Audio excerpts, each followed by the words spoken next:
एक बार फिर से छत्तीसगढ़ वासियों को बिजली का जोरदार झटका लगा है। जी हां, कुछ महत्वपूर्ण मुद्दों पर ये प्रेस कॉन्फ्रेंस आयोजित हुई थी और जिसकी चर्चा थी कि क्या एक बार फिर से बिजली की दरें बढ़ने वाली हैं। तो जी हां, इस बार फिर से बिजली की दरें बढ़ गई हैं। मैं उस रेट्स को जो इस प्रेस कॉन्फ्रेंस के महत्वपूर्ण मुद्दे थे, जो प्रमुख पॉइंट्स थे, वो मैं आपको पहले बता देती हूँ। घरेलू उपभोक्ता हैं जो वो उनके विद्युत दर में 30 पैसे प्रति यूनिट से बढ़ाकर अब 50 पैसे प्रति यूनिट की वृद्धि कर दी गई है। वहीं जो स्थानीय निकाय के जो कार्यालय होते हैं वहां पर विद्युत टैरिफ जो LV2 यानी गैर घरेलू श्रेणी का था उसे अब हटाकर LV1 यानी घरेलू श्रेणी में स्थानांतरित कर दिया गया है। इसके अलावा स्ट्रीट कॉलोनियों को लेकर भी जो आवासीय बोर्ड है उसमें भी चेंजेस किए गए हैं। LV6 को LV1 में स्थानांतरित कर दिया गया है। ऐसे विस्तार से कई सारे मुद्दे हैं जिस पर हम विस्तार से बात करेंगे। वहीं एक और महत्वपूर्ण मुद्दा कि गैर घरेलू उपभोक्ताओं के विद्युत दरों में 20 पैसे से बढ़ाकर अब 40 पैसे प्रति यूनिट की वृद्धि कर दी गई है। इस प्रेस कॉन्फ्रेंस के ये महत्वपूर्ण मुद्दे, महत्वपूर्ण पॉइंट्स जो निकलकर सामने आए हैं, इस पर हम विस्तार से बात करेंगे। हमारे साथ विशेषज्ञ हैं PN सिंह जी, जो बिजली से जुड़े मामलों के एक्सपर्ट हैं और अध्यक्ष हैं Chhattisgarh retired power engineers and officer association के। सर नमस्कार। सर द में आपका बहुत बहुत स्वागत है। सर एक बार फिर से छत्तीसगढ़ वासियों को बिजली का जोरदार झटका लगा है। तो बिजली के रेट तो बढ़ने थे, सबको पता था। ये जी सर, चर्चा तो थी लगातार कि बिजली के रेट बढ़ सकते हैं। एक बार फिर से जो छत्तीसगढ़ वासी हैं उनको किसी भी तरह की राहत मिलते हुए नजर नहीं आ रही है। क्या वजह है सर? आपसे हम पहले भी बात किए, द लेंस लगातार इस मुद्दे को दिखाता रहा है। क्या वजह है सर? क्या लग रहा है कि किन वजहों से इसके रेट फिर से बढ़ाए गए हैं? देखिए क्या है कि बिजली का जैसे उन्होंने शुरू बोला ना 7 रुपए 13 पैसे कास्ट टू सर्व आ रहा है। जितनी बिजली आप खरीदते हो NTPC से लेते हो, प्राइवेट सेक्टर से खरीदते हो, खुद की जो बिजली पैदा करते हो छत्तीसगढ़ में, एक कुल मिला के पूलिंग कास्ट निकालते हैं। पूलिंग कास्ट के बाद उस पर खर्चे जोड़ते हैं कि कितना किस्मत में खर्चा हो रहा है, स्टाफ का खर्चा कितना आएगा, ट्रांसमिशन चार्जेस क्या आएंगे, लॉसेस कितने होंगे, सब जोड़ जाड़ को बताते हैं कि 7 रुपए 13 पैसे के रेट पर अगर इतनी बिजली बिकेगी, जितना उन्होंने बताया ना 39,000 लाख यूनिट उन्होंने कहा कि बिजली बिकेगी, तो इसका जो खर्चा आएगा वो जोड़ के उन्होंने बता दिया कि 7 रुपए 13 पैसे कर। अब उनका आकलन क्या है, सही है गलत है, मैं नहीं बता सकता जी। उन्होंने उस निष्कर्ष पर पहुंचे कि 7 रुपए 13 पैसे जो सबसे बड़ा लफड़ा किया इन्होंने, ये सुनवाई पूरी कर ली थी इन्होंने फरवरी में सुनवाई पूरी कर ली थी। अब इनको रेट निकाल देना चाहिए था कि 1 अप्रैल से चालू कर देना चाहिए था। अब 1 जुलाई से ये 3 महीने का जो खर्चा डिफरेंस आएगा जी। जैसे मान लें कि आप 5% टेरिफ बढ़ाते हैं तो ये 3 महीने का पैसा कहां से वसूल होगा?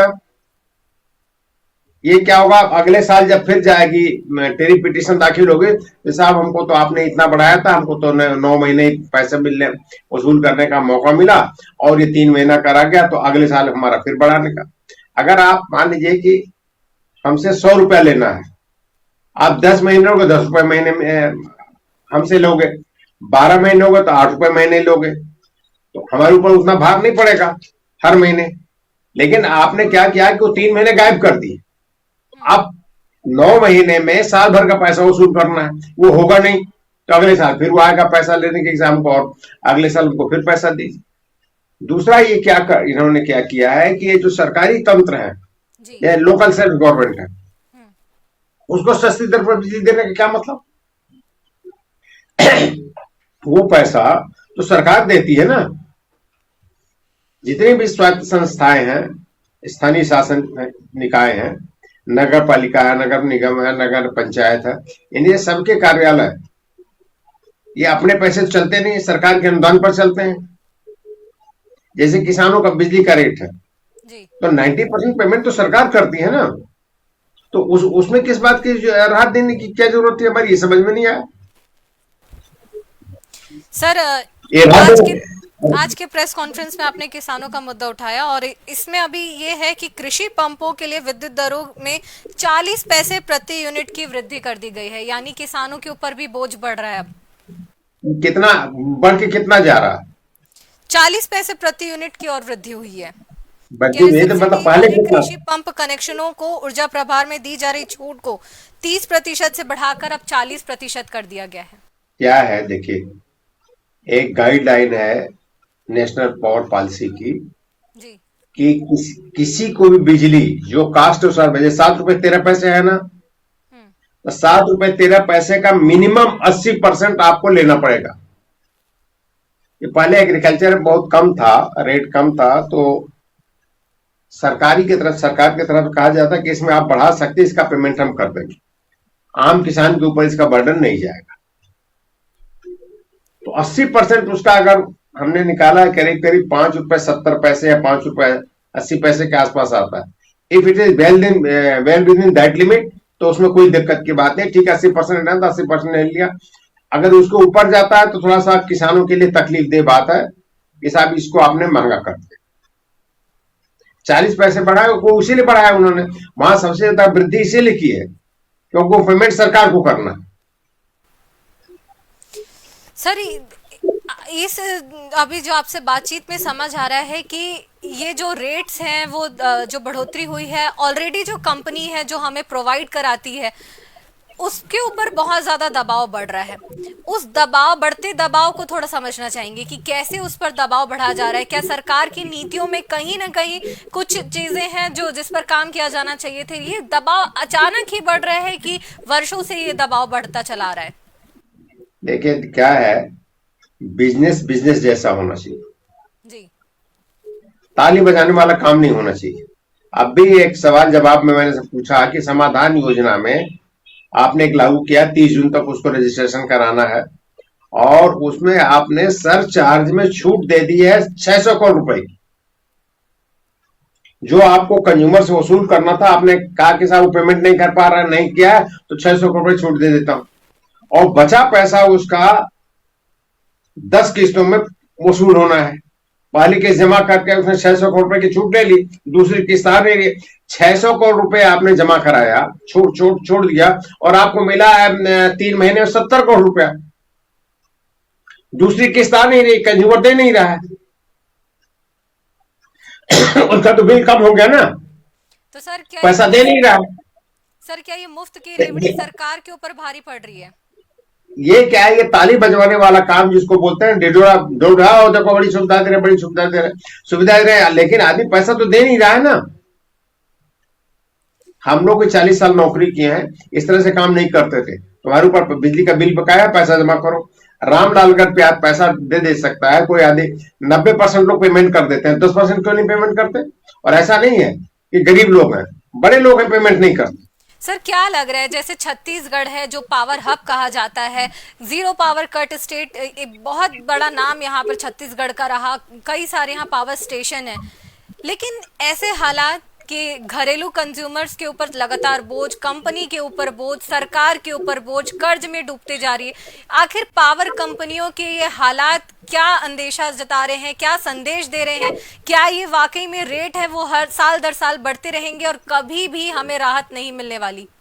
राहत नहीं मिलने वाली। जिस तरह का मिसमैनेजमेंट है, आपको बोला ना, बैठे ठाले आपने 600 करोड़ रुपए का नुकसान पैदा कर दिया, वो पैसा कहां से आएगा? आज नहीं कल फिर टैरिफ में उस आएगा, इतने इतने से टैरिफ बढ़ाना पड़े, भाई हमको नुकसान हो गया, हमको पैसा दे दीजिए। जी ये तो मैं आपको बड़ी छोटी सी एक बात बता रहा हूँ। जी जी। अभी गर्मियों में आपने देखा कि साहब बहुत ज्यादा बिजली बंद हुई, बहुत ज्यादा ट्रांसफार्मर फेल, 100 ट्रांसफार्मर अकेले रायपुर शहर में फेल हो गए, 100 ट्रांसफार्मर। सर मैं आपसे समझूंगी इस मामले को। हमारे साथ दलेंस के सहयोगी हैं दानिश अनवर जी, वो लगातार बिजली से जुड़े खबरें कर रहे हैं, रिपोर्ट्स कर रहे हैं, और इस वक्त वो प्रेस कॉन्फ्रेंस को अटेंड भी कर रहे थे। दानिश, अभी जो प्रेस कॉन्फ्रेंस में महत्वपूर्ण घोषणाएं हुई हैं, आखिर ये बिजली की दरें कितनी बड़ी हैं, कब से ये जो नई दरें हैं वो लागू होंगी? कुछ प्रमुख पॉइंट्स हैं वो हमारे दर्शकों को पहले बताइए। वो तो बता दिया उन्होंने, 1 जुलाई से लागू होगी। देखिए पूनम, 24% का प्रस्ताव जो है बिजली कंपनी ने कमीशन को दिया था, सुनवाई के बाद ये करीब 6-6.5% बढ़ोतरी का फैसला जो है कमीशन ने लिया है, और घरेलू उपभोक्ताओं के लिए 30 पैसे से 50 पैसे तक प्रति यूनिट बढ़ोतरी की गई है, और वही घरेलू उपभोक्ताओं के लिए 20 पैसे से 40 पैसे। कुल मिलाकर बोला जाए, भले कुछ छूट के दावे करेंगे, कुल मिलाकर ये बोला जाए कि घरेलू उपभोक्ताओं को बिजली अब महंगी पड़ेगी। अभी तक ऑलरेडी जो महंगी, जब से योजना बंद हुई है, मुख्यमंत्री हाफ बिजली बिल योजना का दायरा घटाया गया है। पहले 200 यूनिट मुफ्त बिजली मिलती थी, उसे पहले 50 यूनिट किया गया पिछले साल अगस्त में, उसके बाद उसे अब 100, उसके बाद में 100 यूनिट बढ़ाया, 100 यूनिट तक छूट को बढ़ाया गया। तो इस तरह से देखा जाए तो कुल मिलाकर अब उपभोक्ताओं को, बिजली उपभोक्ताओं को बिजली जो है वो बहुत महंगी ही मिलेगी। 30 पैसे से 50 पैसे प्रति यूनिट की बढ़ोतरी की गई है। ये अलग अलग इसका रेंज है, उन्होंने पूरा ब्रेकडाउन जारी किया है कि क्या क्या कितने कितने किस यूनिट में कितने कितने पैसे की बढ़ोतरी होगी। तो सारी चीजें उन्होंने डिक्लेयर कर दी है। और कई महत्वपूर्ण बातों में ये है कि इन उपभोक्ताओं के अलावा जो ईवी इलेक्ट्रॉनिक व्हीकल चार्जिंग इकाइयों की बात होती थी कि घरों में जो अगर आपको इलेक्ट्रॉनिक व्हीकल चार्ज करना है तो उसके लिए एक सबमीटर अलग से लगाना होगा, और 7 रुपए 13 पैसे प्रति यूनिट की दर से वो इलेक्ट्रॉनिक व्हीकल्स की जो चार्जिंग है वो चार्ज किया जाएगा, उसकी बिजली दर जो है वो चार्ज की जाएगी। तो कुल मिलाकर यह देखा जाएगा कि बिजली, चाहे वो चार्जिंग इलेक्ट्रॉनिक व्हीकल्स की चार्जिंग हो कि इलेक्ट्रॉनिक व्हीकल्स की चार्जिंग के लिए 7 रुपए 13 पैसे प्रति यूनिट दर से बिजली चार्ज की जाएगी। इसके अलावा अलग अलग तरीके की जो कैटेगरी है बिजली जो उपभोक्ताओं को प्रॉपर है, पहले 4 रुपए 45 पैसे की समथिंग बिजली मिलती थी, वो अब बढ़ाकर 30 से 50 फीसदी तक, उसमें 30 से 50 पैसे तक बढ़ोतरी कर दी गई है। लेकिन इस प्रेस कॉन्फ्रेंस में कुछ अहम बात यह है कि जब कमीशन से यह पूछा गया कि सरकार पर हजारों करोड़ का बकाया है और सरकार उसे कमीशन जो है उसकी वसूली क्यों नहीं कर पा रही, कंपनी उसकी वसूली क्यों नहीं कर पा रही है, तो इस पर कुछ संतोषपूर्ण जवाब नहीं दे सके। बस वो बोले कि हमने कंपनी को कहा है कि वो वसूली करे, वो नियम लागू करे, वे नियम बनाए कि किस तरह वसूली होगी। लेकिन जहां एक तरफ नियम वसूली की बात हो रही है, वहीं दूसरी तरफ अभी ही मार्च में जब समाधान योजना जो सरकार ने लागू की, उसके तहत जो 600-700 करोड़ रुपए का बकाया था बिजली बिल का, जो मूल बकाया था उसमें 75% तक की छूट दी, और इसके अलावा जो अधिभार था उसे पूरी तरह खत्म कर दिया गया। और इसके बाद वसूली जो हुई है वो सिर्फ 60 करोड़ रुपए की, करीब 60 करोड़ रुपए की वसूली हुई है, और छूट सरकार जो कंपनी ने 600 करोड़ रुपए की छूट दे दी गई है। इसके अलावा जो अहम बात यह है कि जो 600 करोड़ की छूट दी गई है उसके लिए जो छूट पूरे जो बिल थे उसे 5 से 6 किस्तों में बांटा गया। 10% जो बकाया बिजली बिल है वो 10% पहले तय किया गया था कि 10% पहली जो किस्त होगी वो 10% जमा करनी होगी, लेकिन बाद में 5% तक जमा किया गया और दोबारा दूसरी किस्त जमा नहीं हुई है पूनम। ये सबसे अहम बात है कि सरकार ने लोगों को समाधान योजना के तहत लोगों को तो समाधान दे दिया, उनकी बिजली को माफ कर दिया, बकाया किस्त की वसूली नहीं हो पा रही है, लेकिन कंपनी को फिर से 600 करोड़ के घाटे में छोड़ दिया गया। कंपनी के ऊपर 600 करोड़ का घाटा और लाद दिया गया, जहां हजारों करोड़ कंपनी पर बकाए हैं, कंपनी के बकाए हैं जो सरकार को देने हैं अलग अलग योजनाओं के। इसके अलावा जो केंद्र सरकार की योजना, इन योजनाओं के पैसे नहीं मिलने की वजह से जो केंद्र सरकार की योजना है वह भी कंपनी को नहीं मिल पा रही है। और ये जो 600 करोड़ रुपए का जो भार था घरेलू उपभोक्ताओं के लिए, वो लाद दिया गया समाधान योजना के तहत। आपको हम और बता दें कि करीब 2500 करोड़ रुपए का बिल जो है सरकारी विभागों के, अलग अलग विभागों के बकाए हैं, सरकार उसको देने के बजाय ऊपर से कंपनी के ऊपर और कर्ज ला रही है। और आखिर में ये वही बात होगी कि हमने अपनी हाल में ही एक रिपोर्ट दिखाई कि बिजली और महंगी होगी, क्योंकि सरकार जो है वो कहीं ना कहीं निजीकरण के रास्ते पर कंपनी को ले जा रही है। कंपनी लगातार घाटे में जाएगी। उसके बाद यह किया जाएगा कि इसका जो ऑप्शन है, सिर्फ एक ही उपाय है इसे बचाने के लिए, कंपनी को बचाने के लिए, कि इसका निजीकरण कर दिया जाए। इसके अलावा अभी लास्ट जो कैबिनेट हुई है पिछले मंगलवार को, उसमें करीब 26% जो शेयर हैं ट्रांसमिशन कंपनी के, वो आईपीओ के तहत शेयर बाजार में बेचने का फैसला कैबिनेट में लिया गया है, उसको मंजूरी दे दी गई है, उस पर काम शुरू हुआ है। तो कहीं ना कहीं कंपनियों को, जो बिजली कंपनियां हैं, उसको निजीकरण की राह पर ले जाया जा रहा है। तो इस तरह से कुल मिलाकर जो प्रदेश के जनता है, जो प्रदेश के घरेलू उपभोक्ता है बिजली के, उन्हें महंगी बिजली की तरफ ढकेला जा रहा है। जी दानिश, बहुत सारी अहम जानकारी आपने दी। सबसे पहले तो आपने जो दर बढ़े हैं कब से लागू होगा उसकी जानकारी दी। इसके बाद ईवी जो चार्जिंग स्टेशन जो अलग से जो चार्जिंग व्हीकल है उसके लिए अलग मीटर लगाने की बात की, उसके लिए वसूली। फिर कंपनियों के जो अधिभार यानी उस पर ज्यादा जो बकाया है वो, सरकार द्वारा जो कर्ज नहीं, बहुत सारी बातें हैं जिसका असर लगातार आम जनता के ऊपर पड़ रहा है। हमारे साथ लगातार बने हुए हैं पीएनसी जी जो बिजली मामलों के एक्सपर्ट हैं और उनसे हम समझ रहे हैं। सर, आपने अभी हमारे सहयोगी दानिश जी को सुना, वो लगातार बता रहे हैं कि कैसे इसकी रिपोर्ट भी द लेंस लगातार दिखाता रहा है कैसे छत्तीसगढ़ के कंज्यूमर को लगातार भार पड़ रहा है। इसके अलावा कंपनी के ऊपर भी अधिभार बढ़ता जा रहा है। एक बार फिर से 6 लाख करोड़ का कर्जा अभी एक डाटा निकलकर सामने आ रहा है। इसके पहले 10,000 करोड़ रुपए का डाटा ऑलरेडी बता चुके हैं रिपोर्ट्स के जरिए। सर, समझना चाहेंगे इसे आपसे, क्या समझना चाहते हैं? कैसे ये बढ़ोतरी हो रही है? एक एक करके आप जो बता रहे थे उसी से कंटिन्यू करते हैं सर। मैं ये बता रहा था कि ये टोटल मिसमैनेजमेंट है। जी। आप बिजली बोर्ड को चलाने के लिए के हर लेवल पर आपको थोड़ा मितव्ययता बरतनी चाहिए थोड़ा सा। और ये आपने कैश सड़क पर रखा है और ये देखना है कि वो सही आदमी उसको उठाए, सही गलत आदमी उसको उठाने न पाए। आप 4 तरह की कैटेगरी बना रहे हो। अब कौन आदमी अपने घर में बिजली का अलग से कनेक्शन लेगा गाड़ी चार्ज करने के लिए, और कनेक्शन ले भी ले और घर वाले कनेक्शन से बिजली का चार्ज कर ले तो आप क्या कर लोगे? क्योंकि वो सस्ता पड़ेगा।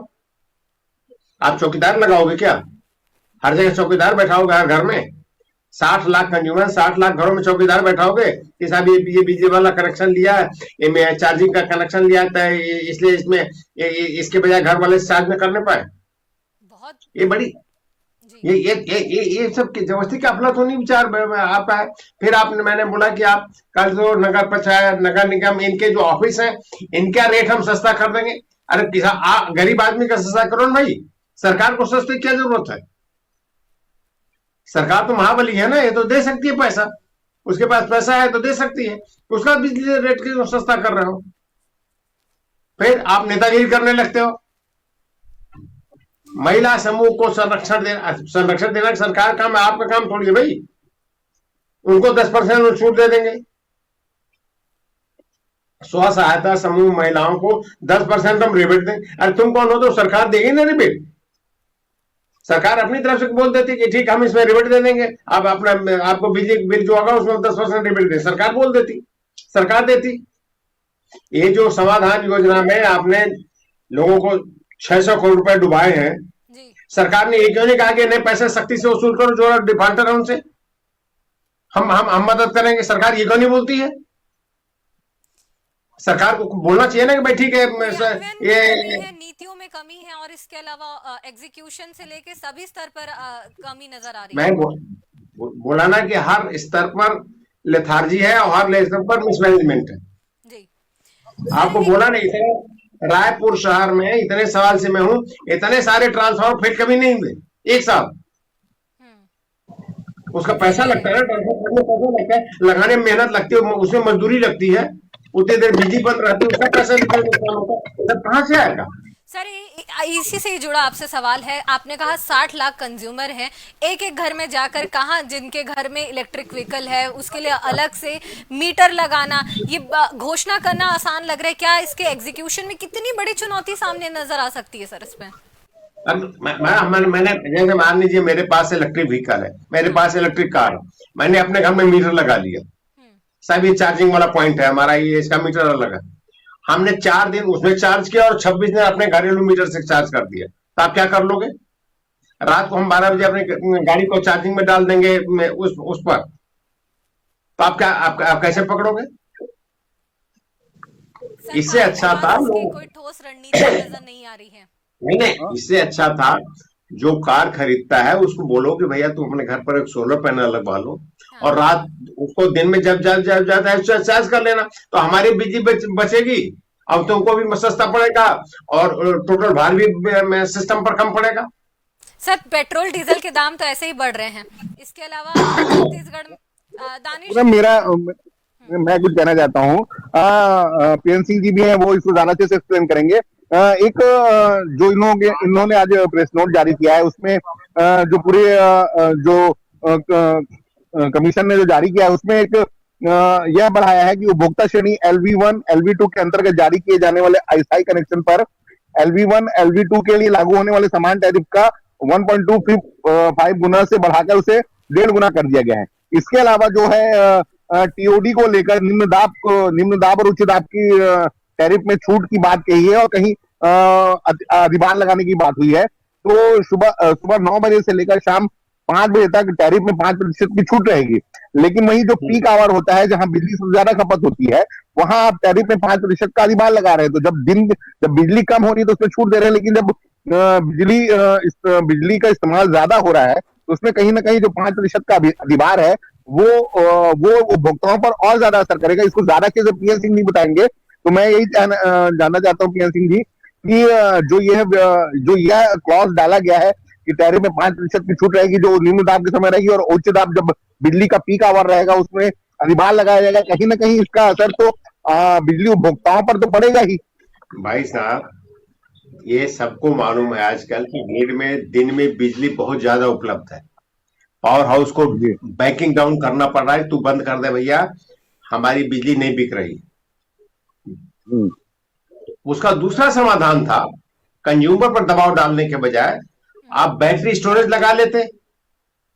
आप पास जमीन है, भिलाई में, कोरबा में, सब जगह जमीन है, बैटरी स्टोरेज लगा लीजिए, बैटरी स्टोर कर लीजिए। और पीक आवर्स में जब आपको बिजली की जरूरत पड़ती है, डिमांड बढ़ जाती है, तो उसमें उसको रिलीज कर दीजिए, दे दीजिए, वो सस्ता पड़ता।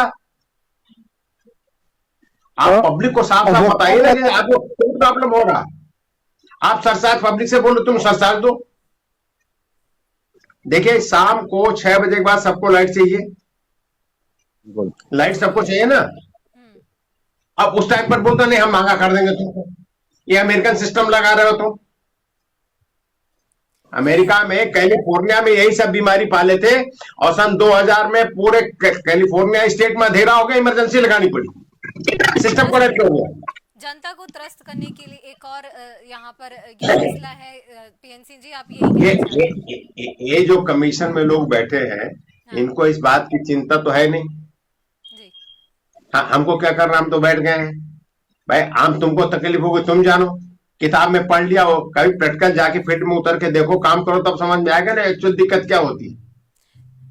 वो तो करना नहीं। जी, अभी जिस तरीके से बता रहे थे प्राइवेटाइजेशन का जिक्र उन्होंने किया कि किस तरीके से छत्तीसगढ़ स्टेट पावर कॉरपोरेशन को कैसे ये प्राइवेटाइजेशन की तरफ ढकेला जा रहा है। 26% IPO लाने की बात कर रही है, पिछले कैबिनेट बैठक में ये फैसला हुआ है। प्राइवेटाइजेशन का नुकसान छत्तीसगढ़ को कैसे भुगतना होगा? वो तो बंबई वालों से पूछ लो, दिल्ली वाले से पूछ लो। दिल्ली में टाटा की सप्लाई आपको एक चीज मैं बता देता हूँ, टाटा पावर सप्लाई करता है दिल्ली में। और कितने शरीफ है लोग। एक पावर हाउस था, गैस बेस्ड पावर हाउस, उनको मिल गया था, वो भी प्राइवेट सेक्टर में दे दिया गया था। उससे 1 यूनिट बिजली पैदा नहीं हुई, और 20 साल से उसका मिनिमम चार्ज वसूल कर रहा था।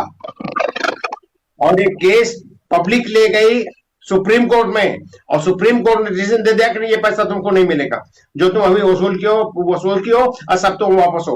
और वही टाटा आपके यहाँ, टाटा को लाना चाहते हैं आपके यहाँ, ताकि इसी तरह से पब्लिक को चूतिया बना के वसूल करें। अब वो 20 साल में, 25 साल में जो उसने पैसा वसूल कर लिया है धोखाधड़ी करके पब्लिक से, वो पब्लिक के सबके घर वापस करने जाएगा टाटा वाला?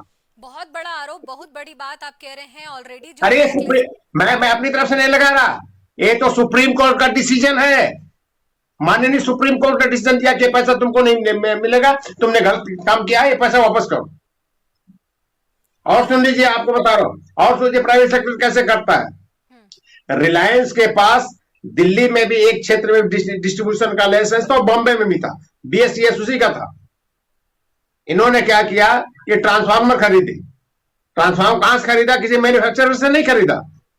ट्रांसफार्मर खरीदा BSES बॉम्बे से, और 1 लाख के ट्रांसफार्मर का 3 लाख रुपया बताया बिल। अब वो पकड़ लिया, रेगुलेटरी कमीशन ने पकड़ लिया था उसमें, कहा इनका ऑडिट करो। वो हाई कोर्ट में चले गए, सब हाई कोर्ट ने स्टे दे दिया, भाई ऑडिट अभी नहीं होगा, हम जब बताएंगे तब होगा।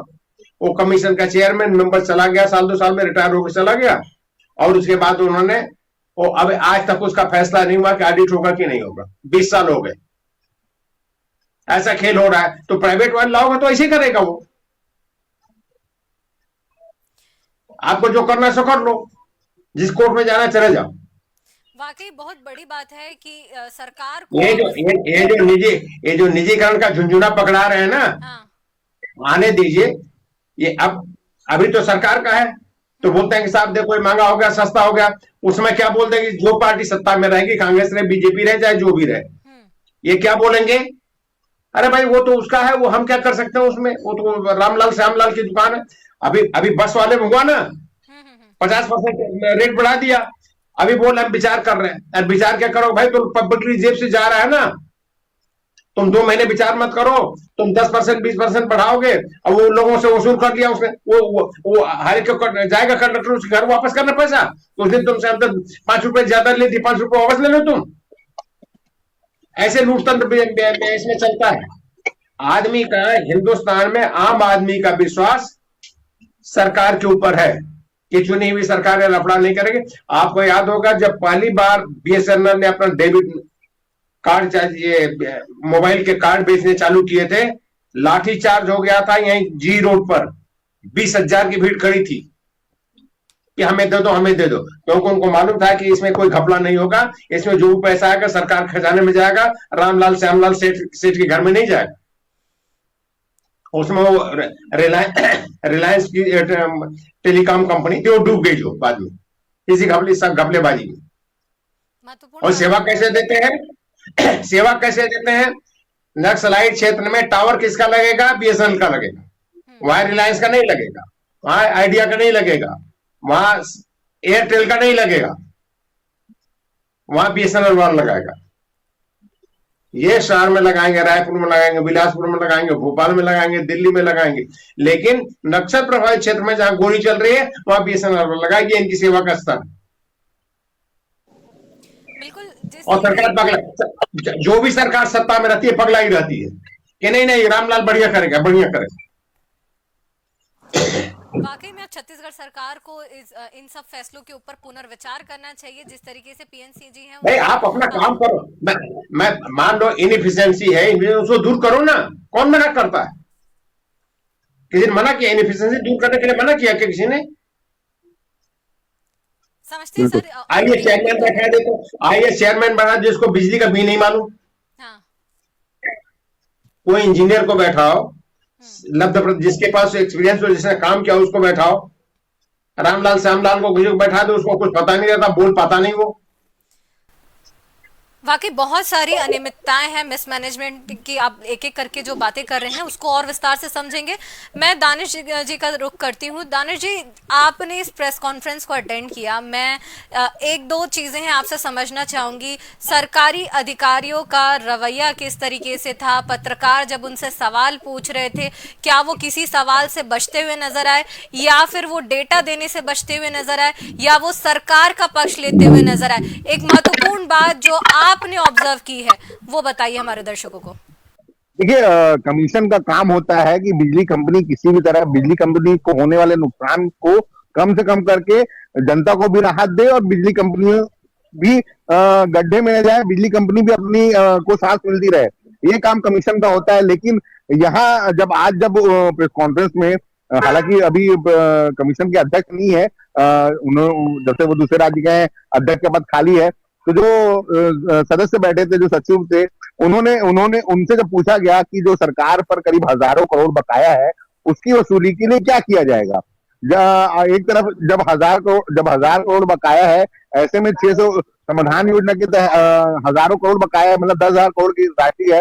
ऐसे में जो 600 करोड़ रुपए माफ करने वाली योजना है, जो समाधान योजना, क्यों लागू की गई? तो उन्होंने सरकार का पक्ष, वो तो सरकार का फैसला है, लेकिन उसकी वसूली जो होनी है वो प्रॉपर तरीके से हुई नहीं। और यहाँ बिजली कंपनी की भी भूमिका की बात की जाए कि बिजली कंपनी के जो अफसर होते हैं वो भी अपने कंपनी को फायदे में पहुंचाने के लिए काम नहीं करते, वे सरकार की जो राजनीतिक फायदे के लिए ही वो काम करते हैं। क्योंकि कहीं ना कहीं जो टॉप ऑफिशियल्स हैं, चाहे वो एमडी हो चाहे ईडी हो, वो कहीं ना कहीं चूंकि राजनीतिक नियुक्तियां होती हैं, किसे एमडी बनाया जाएगा, किसे चेयरमैन बनाया जाएगा, तो उसके लिए काम करते हैं। ये खाली अपने पदों को बचाने के लिए, उसको ज्यादा से ज्यादा लंबा समय काटने के लिए काम करते हैं। ये बिजली कंपनी की भलाई के लिए कोई भी काम नहीं करता, चाहे वो कमीशन हो। कमीशन में क्योंकि बैठना है, सदस्यों को बैठना है, अध्यक्ष बनना है, तो सरकार वो सरकार का तय करेगी कौन बनना है, तो उसके हिसाब से काम करेंगे। वही बात अगर आप बिजली कंपनी के अफसरों की बात हो, चाहे ट्रांसमिशन कंपनी, डिस्ट्रीब्यूशन कंपनी और जनरेशन कंपनी, पहले 5 कंपनियां हुआ करती थी। उसके बाद में पहले सीएससी भी हुआ करता था। जब छत्तीसगढ़ बना तो एमपीईबी से अलग होकर पूर्व मुख्यमंत्री अजीत जोगी ने सबसे पहले सीएससी भी बनाया। उसके बाद जब वो नई सरकार आई, चूंकि बिजली विद्युत विद्युत अधिनियम जो 2003 आया, उसके तहत बिजली को कंपनियों का जिम्मा बदलना था, तो बिजली बोर्ड को कंपनी में बदला गया। तब छत्तीसगढ़ में 5 कंपनियां बनाई गई, जिसमें से ट्रेडिंग भी थी। ऐसे करके 5 कंपनियां, बाद में 2 कंपनियों को इन्हीं 3 कंपनियों में मर्ज किया गया। अब जो बात आती है, जब हम बात करेंगे इन कंपनियों की, तो कंपनियों के जो 3 एमडी, 3 कंपनियां मतलब 3 एमडी है, 3 अलग अलग अफसर होंगे, चेयरमैन अलग अलग होंगे। हालांकि पहले दोनों कंपनियों के अलग अलग चेयरमैन थे, डिस्ट्रीब्यूशन के और जनरेशन के रोहित यादव थे, और ट्रांसमिशन के सुबोध सिंह थे, जो पूर्व मुख्यमंत्री विष्णु देसाई के प्रमुख सचिव भी हैं। लेकिन अब उन्हीं के पास तीनों कंपनियों का जिम्मा है, तीनों कंपनियों के चेयरमैन वही है। लेकिन कहीं ना कहीं जब बात बिजली उपभोक्ताओं को राहत देने की आती है, तो उनके खाते में महंगी बिजली ही जाती है। और कंपनी जो है, जो लगातार एक अच्छी सार्वजनिक क्षेत्र की जो कंपनी है, जो बिजली मुहैया करा रही है, सस्ते दर पर बिजली दे रही है, उसकी कमर तोड़ने का काम किया जाता है। अब मैं आपको बता दूं कि पिछले साल हमने एक रिपोर्ट की थी, जिसमें हमने बताया था कि 10,000 करोड़ रुपए सरकार ही बिजली कंपनी की कर्जदार है। ये कैसे, मैं इसको सभी 10,000 करोड़ का ब्रेकडाउन करके बताता हूँ कि करीब 2500 करोड़ तो बिजली कंपनी के पास, बिजली कंपनियों को जो देना है वो अलग अलग विभागों के ही है, जो बिजली बिल है। और इस बिजली बिल की वजह से सरकार की आरडीएसएस योजना है, जो केंद्र सरकार से इन बिजली बिल को जमा करने के बाद जो पैसे मिलने हैं, वो पैसे आरडीएसएस स्कीम के तहत मिलने हैं, वो पैसे मिल नहीं पा रहे हैं, क्योंकि जो सरकारी विभाग हैं, जो वो बिजली बिल अदा नहीं कर रही हैं। इसके अलावा अगर हम दूसरी उसमें जाएं, तो हाफ बिजली बिल योजना, किसान मुक्त बिजली बिल योजना, टैरिफ दरों में हस्तक्षेप करने, कंपनी को किसी भी सरकार टैरिफ दरों में हस्तक्षेप नहीं कर सकती कमीशन के मुताबिक और विद्युत अधिनियम 2003 के मुताबिक, लेकिन फिर भी टैरिफ में हस्तक्षेप करती है। कंपनियां जो प्रस्ताव देती हैं उस हिसाब से होता नहीं है, क्योंकि सरकार के अपने राजनीतिक फायदे होते हैं। तो टैरिफ दरों में हस्तक्षेप और एकल बत्ती योजना के तहत जो करीब 1,000 करोड़ रुपए पावर कंपनी को मिलने थे, वो भी नहीं मिले हैं। तो इस तरह से जो पूरी तरह देखा जाए तो करीब 10,000 करोड़ की कर्जदार सरकार खुद है। और ऐसे में वो कर्ज न पटाना पड़े, तो ऐसे अफसर, जब अफसरों से इस संबंध में सवाल किया जाता है, जो जिम्मेदार है कमीशन के, जब उनसे इस संबंध में सवाल किया गया कि सरकार से जो हजारों करोड़ रुपए बकाया है कंपनी के, वो कब मिलेंगे, उसके लिए क्या क्या, तो हम उस पर योजना बना रहे हैं, हमने कंपनी को कहा है कि वो एक सिस्टम बनाए कि कैसे वसूली होगी, लेकिन वसूली नहीं हो रही है। और जिसकी वजह से बिजली कंपनी जो है, पावर डिस्ट्रीब्यूशन कंपनी हो, चाहे ट्रांसमिशन कंपनी हो, चाहे जनरेशन कंपनी हो, जनरेशन कंपनी से पावर कंपनी, डिस्ट्रीब्यूशन कंपनी जो बिजली खरीद के उपभोक्ताओं तक मुहैया कराती है। लेकिन चूंकि ये जो पैसे जो मिलने चाहिए कंपनियों को तय समय पे, सरकार तो उपभोक्ताओं से, आम उपभोक्ताओं से पैसे वसूल ले रही है, लेकिन जो बिजली कंपनियों को जो पैसा मिलना चाहिए, वो पैसा नहीं मिल पा रहा है। और इसका खामियाजा आने वाले समय में कहीं ना कहीं महंगी बिजली के तौर पर, जब कंपनियां निजीकरण में जाएंगी, निजी कंपनियां टेक ओवर करेंगी, क्योंकि जो सरकार है दूसरे राज्यों का, अगर हम एग्जाम्पल देखें, उत्तर प्रदेश का देख लें, तो उत्तर प्रदेश में ऐसी ही समाधान योजना में कर करके जो किसी का 1 लाख का बिजली बिल है, वो 20,000 रुपए में मैनेज हो रहा है। तो इस तरह की योजनाओं के जरिए अधिभार राशि माफ करके, उसके जो मूल राशि है, मूल जो बिल है, उसमें माफी करके, जिस तरह से वहां कंपनियों की हालत कर दी गई, दूसरे राज्यों में देख लें, तो वही उसी दिशा में छत्तीसगढ़ बढ़ रहा है। जब यहाँ बिजली कंपनियों को, जो अभी सार्वजनिक क्षेत्र की बिजली कंपनियां हैं, जब इन्हें प्राइवेटाइजेशन किया जाएगा, जब प्राइवेट हाथों में जब ये चले जाएंगे, तब महंगी बिजली के तौर पर लोगों को, प्रदेश के उपभोक्ताओं को महंगी बिजली मिलेगी। और आखिर में जो सरकार भले अपने राजनीतिक फायदे के लिए जो भी फैसले करे, फायदा कंपनियों को, फायदा उन निजी उद्योगपतियों को होना है, और नुकसान जो है जनता को ही भुगतना पड़ेगा कि उन्हें महंगी बिजली मिलेगी। अभी जब से मुख्यमंत्री हाफ बिजली बिल योजना माफ की गई है, का दायरा कम किया गया है, तब से ही बिजली बिल डबल आने लगा है। तो आप इस चीज को समझ सकती हैं कि जब निजी हाथों में कंपनियां जाएंगी तो कितना बिजली बिल आएगा, और तब इस तरह के जो हस्तक्षेप कमीशन हस्तक्षेप करता है, ये हस्तक्षेप करने के अधिकार उनसे छीन लिए जाएंगे। बिल्कुल दानिश, जैसा कि हमने द लेंस रिपोर्ट के जरिए सभी मुद्दों को दिखाया था और संभावित परिणामों में हमने बताया था कि बिजली बिल बढ़ सकती है और वाकई में इसका रेट अब फिर से बढ़ गया है। निजीकरण को लेकर भी हमने सवाल उठाया था। एक दो चीजें हैं जो हम जिस पर और चर्चा करना चाहिए। पहले 400 यूनिट से घटाकर 100 यूनिट किया गया, फिर बाद में जब विरोध हुआ तो उसे 200 यूनिट किया गया।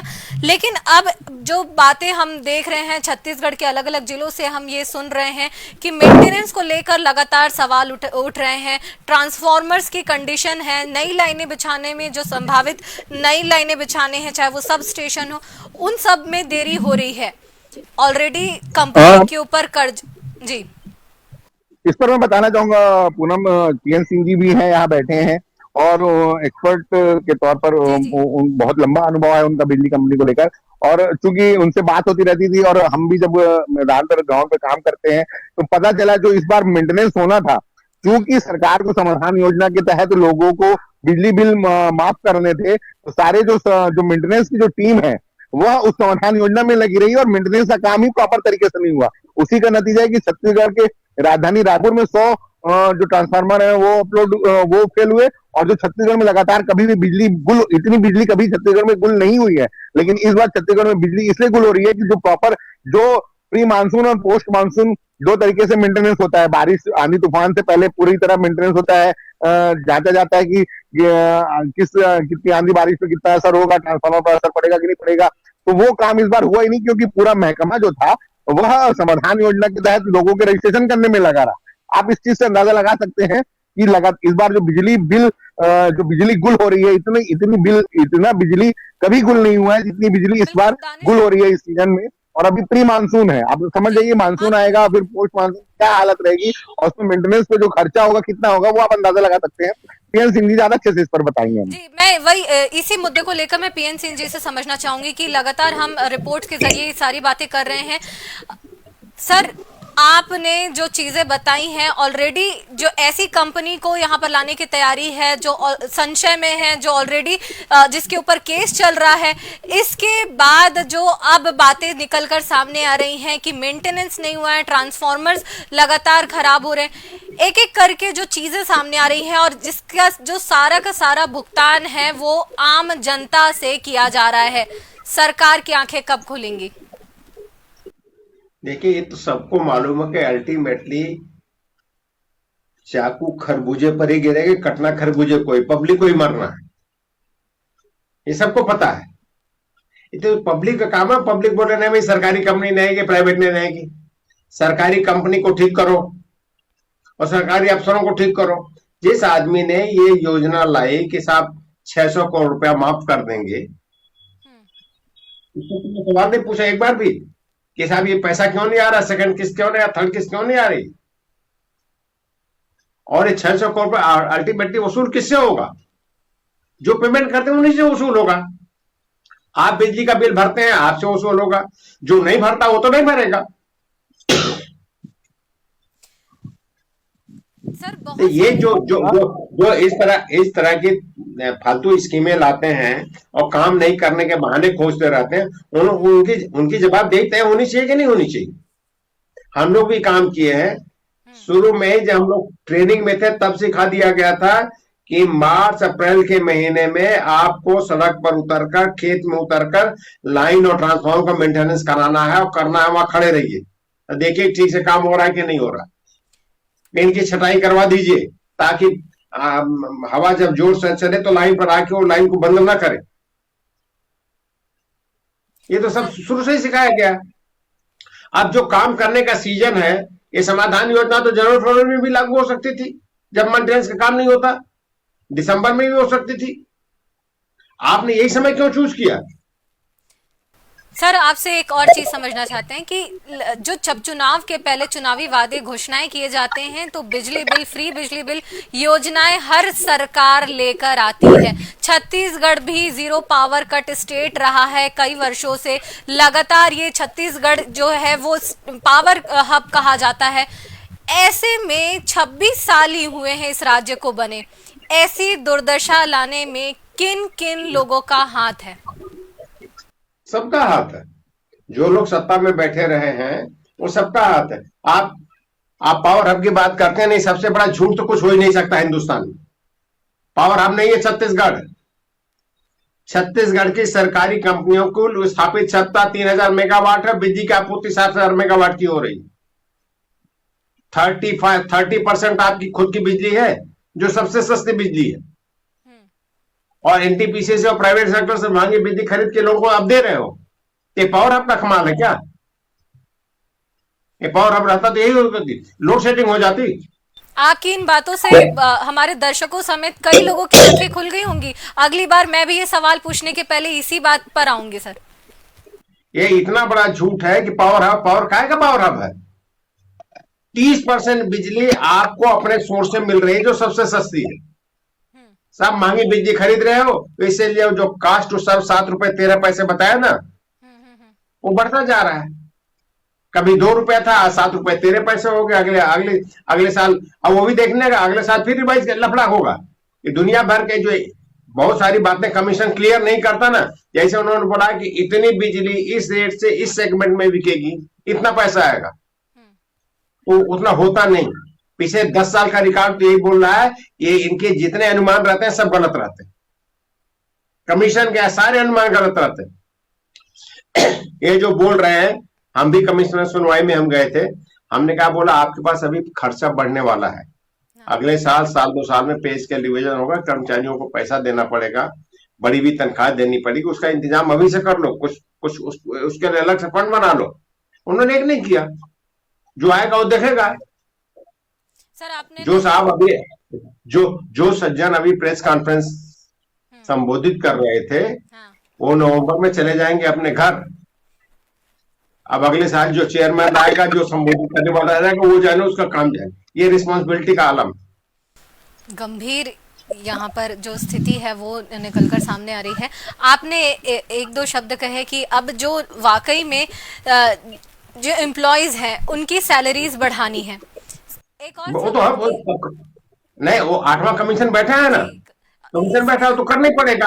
कमीशन करेगा, लेकिन जब नई भर्तियों की बात आती है, इंजीनियर्स की नई भर्ती नहीं हो रही है, लाइनमैन की नई भर्ती नहीं हो रही है, संविदा कर्मचारियों के जरिए ये पूरा का पूरा ठेका दे दिया जाता है। कब तक संविदा कर्मचारियों के जरिए ऐसी कंपनी, चाहे वो बिजली कंपनी हो और भी कंपनी हो, कब तक संविदा कर्मचारियों के भरोसे चलती रहेंगी? कब तक हम एक ट्रेंड लोगों की कमी छत्तीसगढ़ को देखने मिलेगी और इसका हश्र ऐसे ही होते रहेगा? पब्लिक सेक्टर के पास सबसे बड़ा एसेट क्या था? उसका मैन पावर था। हाँ। मैन पावर सबसे बड़ा पब्लिक सेक्टर कंपनियों का एसेट था। उसको पिछले 15-20 सालों से बर्बाद किया जा रहा है। हमें नया भर्ती नहीं करना, हमें कोई ट्रेनिंग नहीं देना, हमें नई बात नहीं सिखाना। क्यों? कि हमको उठा के कल को इसको बेच देना। इसलिए हम आदमी नहीं भर्ती कर रहे, क्योंकि सरकारी आदमी रहेगा तो बोलेगा साहब ये आपने हमारी ये सुविधा हमको चाहिए, वो चाहिए, हमको प्राइवेट नहीं जाए। उड़ीसा में प्रॉब्लम हुआ ना, उड़ीसा में 3 बार प्राइवेट लोगों को बेचा जा चुका है। अभी टाटा के पास है, फिर नाटक हो रहा है। वहां कमीशन इंक्वायरी कर रहा है कि तुमने ठीक से काम किया कि नहीं किया, नोटिस देके रखा है, हियरिंग चल रही। यही हाल होगा। 5 साल 10 साल कोई लूटपाट करेगा, अरे साहब वो तो गड़बड़ कर गया, मैं ठीक करूंगा। फिर वो गड़बड़ करेगा, तीसरा आएगा, वो फिर हम ठीक करेंगे। तो ऐसे नाटक चलता है। तो सरकार अपनी जवाबदेही से क्यों भाग रही है? सरकार अगर प्रशासन नहीं चला सकती, जैसे मान लीजिए लैंड ऑर्डर का प्रॉब्लम होता है, तो उसको आप भेज देते हो क्या कि अब स्टेट बिल्डर आके लैंड ऑर्डर ठीक करेगा? जमीन संबंधी तहसीलों में जमीन संबंधी 50 प्रॉब्लम है। आप बोलते हो कि नहीं वो रामलाल श्यामलाल आएंगे, वो ठीक करेंगे, हमारे तहसीलदार नहीं कर सकते, नहीं काम करते, उनको हटाओ। कर देते हो क्या? होते जा रही है। सरकार अपनी जवाबदेही से भाग रही है। अगर सरकार कोई ठीक से मैनेज नहीं कर सकती तो कौन करेगा? सरकार से कोई बड़ा पावरफुल है क्या? दानिश जी ऐसा लगातार नहीं है। हमारे साथ जुड़े हुए हैं। दानिश जी बहुत तो सारी चीजें हैं। ये क्या हाँ। है? निजीकरण एक एक जिसको बोलते हैं पलायनवादी बात है। हम अब हमसे नहीं हो रहा, हम छोड़ दिए, भाग गए। हम्म। वही आप वही स्थिति कर रहे हो आप। ये बोलते हैं बिजली के देखो बीएसएनएल में निजीकरण से फायदा हो, लोगों को सुविधाएं मिल गई। भाई उसने टेक्नोलॉजिकल एडवांसमेंट था, इसमें कौन सी टेक्नोलॉजी? वही तार, वही ट्रांसफार्मर, वही बिजली। टेक्नोलॉजी कौन सी हो गई? तार जोड़ने के लिए कोई राजदूत आएगा क्या वो अमेरिका से? ऐसा तो कुछ हो नहीं। बहुत सारी चीजें हैं, बहुत सारी बातें हैं, हम लगातार तो पीएम आपको मोदी का आदमी इस को बात भर्ती पे। कर, अब आदमी जब जो सबसे बड़ी बात होती है, जो डिपार्टमेंट का आदमी रहता है, ऑर्गेनाइजेशन के प्रति उसका एक अटैचमेंट रहता है। हम्म। ये हम लोगों ने अपने शुरू के करियर में देखा कि किस तरह से स्टाफ अटैच रहता था। जैसे आर्मी में है, अपनी बटालियन के लिए जवान चांद लगा देता कि हमारी बटालियन का नाम ऊंचा होना चाहिए। वो भावना हमारे यहाँ पावर सेक्टर में भी थी। अब धीरे धीरे आदमी आप कम करते जा रहे, तो अटैचमेंट तो बातें खत्म हो गए। जो संविदा वाला है, आज है कल नहीं रहेगा, उसका क्या अटैचमेंट बनेगा? भविष्य की संभावनाओं और चिंताओं पर भी आपसे चर्चा करेंगे। फिलहाल मैं दानिश जी का रुख करती हूँ। दानिश जी, पेट्रोल, डीजल, गैस और अब बिजली, क्या करें आम उपभोक्ता? हकीकत में देखा जाए तो महंगाई कमर तोड़ रही है लोगों की। पेट्रोल डीजल का तो जिस तरह से मध्य पूर्व में जिस तरह की युद्ध चल रहे हैं, और वहां के बाद जो पेट्रोल डीजल के दाम बढ़े हैं, पेट्रोल डीजल के दाम बढ़े तो बढ़े, पेट्रोल डीजल मिलना भी कितना मुश्किल हो गया था, कितनी लंबी लंबी लाइनें लगी। और ये बात सामने आई लगातार। इसके बाद वहां भी उस जो कमी हुई उसका, उसमें भी ये देखा गया कि किस तरह उद्योग वाले जो रिटेल रिटेल स्टोर से, मतलब पेट्रोल पंप से डीजल डीजल खरीद के ले जा रहे हैं और उद्योगों में यूज कर रहे हैं। इसी तरह और कहीं और घरेलू मतलब जो रिटेल यूजर है, जैसे हम लोग, हम आप जो सामान्य आम नागरिक हैं, वे किस तरह पेट्रोल और डीजल के लिए परेशान हो रहे हैं। तो ये बात तो आप मान लीजिए पूनम की पेट्रोल डीजल सिलेंडर तो महंगा पड़ हो ही गया है। अब जो बिजली है वो अभी कमर तोड़ने वाली है, क्योंकि पिछले एक साल में अगर हम बात करें, 1 अगस्त से वह योजना लागू की गई थी जिसमें हाफ बिजली बिल का दायरा जो था, हाफ बिजली बिल योजना में जो दायरा था फ्री बिजली का, उसको कम किया गया था। और उसके वजह से जब सितंबर में बिल आना शुरू हुआ तो जो 900 और 1000 रुपए का बिल आता था, जब 250 यूनिट पे गया और उसमें उस दायरे से बाहर किया गया था कि 100 यूनिट के बाद किसी को, आम आदमी को फायदा नहीं मिलेगा उसका। तो कितना 2200-2500 रुपए तक लोगों के बिजली बिल आने लगे थे। उसके बाद जब लगातार विरोध हुआ, प्रदर्शन हुआ, जनता खिलाफ में बोलने लगी सरकार के, तब सरकार ने उसे 100 यूनिट से बढ़ाकर 200 यूनिट किया और 100 यूनिट फ्री किया। मतलब जो 400 यूनिट तक 200 यूनिट फ्री मिलता था, पहले जो 200 यूनिट फ्री ही मिलता था सभी हर उपभोक्ताओं को, वो बाद में 50 यूनिट हुआ, फिर अब 100 यूनिट हुआ। फिर भी बिजली जो है वो महंगी पड़ ही रही है अभी भी। और अब जब टैरिफ में जो टैरिफ बढ़ा दिया गया है, 30 से 50 पैसे की जो वृद्धि की जाएगी अलग अलग यूनिट के हिसाब से, तो जाहिर सी बात है कि बिजली जो 1 जुलाई से बढ़ेगा, यानी अगस्त में जो बिजली का बिल आएगा जुलाई महीने का, वो बढ़ा हुआ आएगा। और फिर जुलाई में, अगस्त में फिर वही बात लोगों को, हम फिर रिपोर्ट करने जाएंगे, फिर लोगों से बात करेंगे कि बिजली महंगी हो गई, सरकार कमर तोड़ रही है। लेकिन ये सिर्फ बातें रहेगी, सरकार को इन सब चीजों से कोई फर्क नहीं पड़ता। जब समाधान योजना की तैयारी चल रही थी, तब बिजली विभाग, बिजली कंपनियों की प्रेस कॉन्फ्रेंस थी, और रोहित यादव जो पावर डिस्ट्रीब्यूशन कंपनी के उस टाइम चेयरमैन थे, उनसे मैंने पूछा कि क्या कोई ऐसी योजना लागू करने की तैयारी चल रही है जिसमें समाधान, जो समाधान योजना होगी, जिसमें जो यूपी बिहार की तरह बिजली के बिल माफ किए जाएंगे लोगों के, और उसका अधिभार छोड़कर वसूली की जाएगी। तो बोले हाँ, इसकी तैयारी चल रही है। लेकिन यह अभी फरवरी में वो प्रेस कॉन्फ्रेंस थी, और मार्च में कंपनी ने उस टाइम इसके हमसे इस बारे में ज्यादातर बताने की कोशिश भी नहीं की, कुछ डिटेल्स भी नहीं दिया, और खबरें चली। लेकिन तब तक इनकी तैयारी हो गई थी, और ये था कि उपभोक्ताओं को राहत दे रहे हैं हम, देश के करीब 7 लाख, प्रदेश की 7 लाख आबादी इसका को फायदा मिलेगा। इसलिए ये हम बिजली समाधान, मुख्यमंत्री बिजली बिल समाधान योजना लाए हैं। वसूली की बात हुई थी कि करीब 600 करोड़ रुपए जो सरकार के जो कंपनी के फंसे हुए हैं सालों से, वो 600 करोड़ रुपए आसानी से मिल जाएंगे। किस्तें बांधी गई कि अलग अलग किस्तों में बहुत ही लिया ज्यादा जाएगा। एक तरीके से एक पहले तरीके से ये था कि बिजली जो है बिजली बिल का 10% लिया जाएगा, बाद में उसे 5% तक लिया गया और दूसरी किस्त नहीं आई। ये आपको सबसे एक और इस बात बताऊंगा मैं कि आईएएस एसोसिएशन, जिसका जब बात आती है ब्यूरोक्रेट्स की, छत्तीसगढ़ की ब्यूरोक्रेट्स की हालत किसी से छुपी नहीं है कि वो अपने फायदे के लिए क्या नहीं करता। ये बात लगातार ब्यूरोक्रेट्स को लेकर सवाल खड़े होते रहे। तो आईएएस एसोसिएशन के ऊपर करीब 1 करोड़ रुपए का बिजली बिल बकाया था। जब ये समाधान योजना हुई तो उनके करीब 50 लाख माफ हो गए। अब 50 लाख ही है, वो 50 लाख में भी एक बार किस्त जमा किए, बाकी आईएएस एसोसिएशन को चाहिए था कि उन्हें वो एक साथ पैसा जमा कर देते, लेकिन वे नहीं किए। रायपुर में 2 अलग अलग ब्लॉक में, एक जो छत्तीसगढ़ क्लब है मुख्यमंत्री निवास के सामने यहाँ पर, और एक देवेंद्र नगर ऑफिसर कॉलोनी, यहाँ के करीब 1 करोड़ रुपए बकाया थे, वो 50 लाख हो गए और वो 50 लाख की भी पूरी भरपाई अभी तक नहीं हुई है। इससे अंदाजा लगा सकते हैं कि सरकार ब्यूरोक्रेट्स के कहने पर योजनाएं तो लागू कर लेती है, लेकिन उस पर अमल प्रॉपर तरीके से नहीं होता। और जो समाधान योजना के लिए जो तय किया गया था कि जो करीब 1000 करोड़ में से 600 करोड़ रुपए की वसूली होगी, तो 600 करोड़ तो माफ हो गए और वसूली सिर्फ 60 करोड़ की हुई। तो आप इससे अंदाजा लगा सकते हैं कि लगातार सरकार और प्रशासन लगातार तुम भी खाओ मैं भी खाऊंगा, लूटेंगे तो जनता को, इस तरीके से काम हो रहा है। पीएन सिंह सर, मैं आपसे 1-2 सवाल और करूंगी। केंद्र सरकार की 750 करोड़ रुपए की सहायता अटकी हुई है, क्या छत्तीसगढ़ में, क्योंकि अब छत्तीसगढ़ में भी बीजेपी की सरकार है, केंद्र में भी बीजेपी की सरकार है, डबल इंजन की सरकार, क्या इंतजार कर रही है केंद्र उस पर अपना हाथ रखे? क्या इसी वजह से वो जो बकाया है वो नहीं पूरा कर पा रही है? बकाया ही वसूल करने की बात नहीं है, वो तो दूसरा खतरा है कि जितनी गवर्नमेंट ऑफ इंडिया की जो ग्रांट है वो लोन में कन्वर्ट हो जाएगी, ब्याज सहित तो देना पड़ेगा। और ये झगड़ा पिछले 1 साल से हम लोगों ने पॉइंट आउट किया है। इस ईमान सरकारी पेमेंट करा दीजिए, वो पेमेंट नहीं करा पा रही है सरकार, और नहीं करा रही है तो सरकार, भारत सरकार उसका पैसा नहीं दे रही। उसकी कंडीशन थी कि जो सरकारी पेमेंट है ये बिल्कुल टाइमिंग से हो जाएगा और तब आपको इसकी किस्त रिलीज की जाएगी। पहली किस्त में 550 रुपए दे दी थी, 550 रुपए इनके पास आ गए, इन्होंने काम चालू कर दिया, बचा पैसा लोन ले लिया,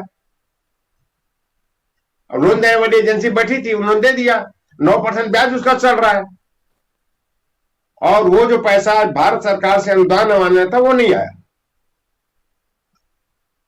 जब तक ये पेमेंट नहीं होगा पैसा नहीं आएगा, और अगर टाइमली नहीं हुआ, साल भर हो गया, हो सकता है भारत सरकार कुछ और टाइम दे, नहीं देंगे तो पूरा जितनी उनकी ग्रांट है सब लोन में कन्वर्ट हो जाएगी। लोन पर 9% ब्याज भी देना पड़ेगा।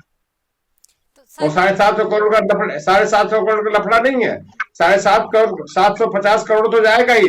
वो जो 550 करोड़ दे दिया वो भी लोन में कन्वर्ट होगा, वसूल होगा, यानी डबल मार। बिल्कुल सर, मैं एक अंतिम सवाल आपसे ये समझना चाहूंगी कि अब तो ये जो छत्तीसगढ़ सरकार है कुएं में गिर चुकी है, डूबने की स्थिति आ गई है, क्या कोई उम्मीद नजर आ रही है कि इसे बाहर निकाला जा सके? क्या रोड मैप होना चाहिए, क्या प्लान होना चाहिए? नहीं, बहुत आसान है, बहुत आसान है। जैसा दानिश जी ने हमें बोला ना कि 10,000 बैठ करके, कोई बड़ी भारी बात नहीं है। ये सब एडजस्ट हो सकता है, पेमेंट हो सकता है, प्रोवाइडेड सरकार की मंशा हो। मैं बिजली बोर्ड को 10% देने से हमको 10,000 करोड़ देने से हमको क्या मिलेगा? कुछ नहीं मिलेगा। चुनावी वर्ष का इंतजार किया जा रहा है क्या, और जनता को? नहीं, चुनावी वर्ष में बोर्ड को देने से क्या मिलेगा उनको? वो पब्लिक के लिए कोई लाएगा कि हम 2,000 करोड़ 200 करोड़ रुपया दे देंगे, 2,000 करोड़ रुपया दे देंगे तुमको हर महीने, 1,000 के 2,000 2,500 रुपया देंगे आपके, तो आपको वोट मिल जाए, खत्म बात, सरकार बन गई, तुम जानो, तुम्हारा काम जानो। 5 साल बाद आना, 5 साल के लिए हम सुरक्षित हो गए। क्या है संभावना, रोड मैप क्या होना चाहिए, अब सरकार को क्या करना चाहिए? मंशा तो नहीं नजर आ रही है, फिर भी उम्मीद करते हैं कि सरकार सुनेगी और जनता के लिए प्रयास करेगी। कुछ है उनके प्लान? उनका क्या प्लान है हम क्या बता सकते हैं, सरकार का क्या प्लान सरकार बता सकती है, लेकिन ये पैसा उनको आज नहीं कल देना पड़ेगा। कोई आदमी हाई कोर्ट में खड़ा हो जाएगा तो राजभवन बेच के देना पड़ेगा, वो पब्लिक मनी है, ऐसा नहीं है। ये समझ उसको इसको ऐसा कोई भी कंज्यूमर जाके हाई कोर्ट में खड़ा हो जाए कि भाई बाप ऐसा ऐसा लफड़ा करें जिसका हमारा बिजली का रेट बढ़ रहा है, हाँ। तो हाई कोर्ट कल को दो डंडा मारेगा और बोले पैसे जमा करो, और नहीं जमा कर सकते तो अपना राजभवन भेजो, अपना सचिवालय भेजो और पैसा जमा करो। इतना आसान नहीं है। बिल्कुल समस्याएं कई हैं और जो उम्मीद की किरण है वो कहीं नजर नहीं आ रही है, क्योंकि बिजली की मार अब लोगों को ये पहुंच चुकी है, झटका पड़ चुका है। इस पूरी चर्चा में सर आपका और दानिश जी आपका हमारे साथ जुड़ने के लिए बहुत बहुत धन्यवाद। हम लगातार ऐसे मुद्दे दिखाते रहेंगे। आप दोनों का बहुत बहुत धन्यवाद।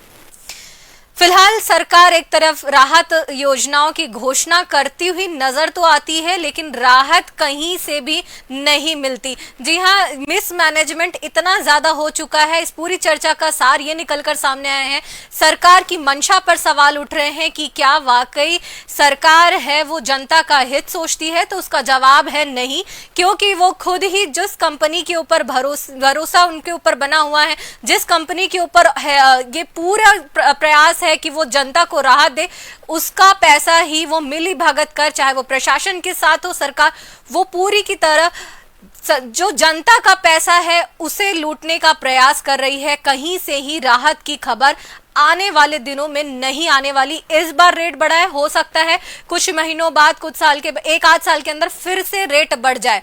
मेंटेनेंस का काम हुआ नहीं है, लटका हुआ है, कई सारी चीजें हैं जो अपने आप में सवाल खड़े करती हैं। ऐसे कंपनी को टेंडर दिए जाने की बात सामने आ रही है जो ऑलरेडी ब्लैकलिस्टेड है, जिसके ऊपर ऑलरेडी केस चल रहे हैं। ठीक वैसे ही जैसे कि सीएसीबी ओएसएम टेंडर घोटाला अभी हमने देखा, वैसे ही छत्तीसगढ़ बिजली घोटाला की जो खबरें हैं वो हम आगामी समय में दिखा सकते हैं। ऐसी पूरी की पूरी संभावनाएं यहाँ पर निर्मित हो रखी है। द लेंस ऐसे मुद्दों पर अपनी आवाज उठाता रहेगा, आप तक ग्राउंड रिपोर्ट्स के जरिए सच साफ साफ कहता रहेगा।